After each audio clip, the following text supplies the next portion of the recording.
Hello everyone, आज आपण बनवतोय हरभऱ्याची हिरवी भाजी। तर शेतातली भाजी आहे बघा, एकदम फ्रेश अशी। तर भाजीला साफ करून घेतलंय आणि त्यामध्ये काही किडे वगैरे आहेत का ते बघितलेत। आणि शेतातली भाजी असली की त्याला धुवायची वगैरे अजिबात गरज नाही, म्हणजे एकदम ते छान अशी आंबटसर भाजी होते।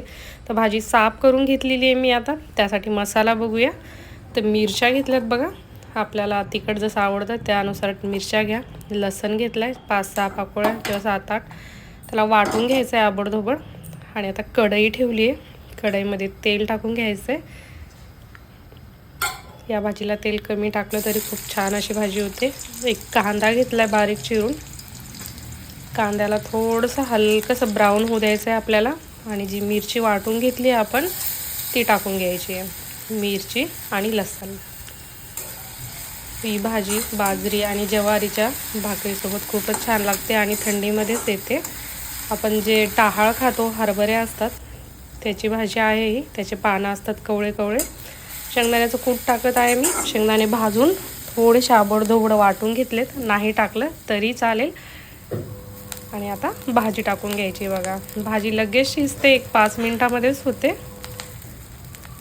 सुरुवातीला भरपूर दिसते आणि शिजल्याच्या नंतर थोडीच होऊन जाते। आणि थोडंसं पाणी टाकले मिक्सरच्या जारमध्ये, जे मिरची वगैरे उरली होती ते थोडंसं पाणी टाकले। आणि चवीपुरतं मीठ, जास्त पाणी नाही टाकायचे। मीठ टाकल्याच्या नंतर पाणी सुटतं भाजीला। आता गॅस कमी करून हलकंसं 5 मिनिटं शिजवून घ्यायचे।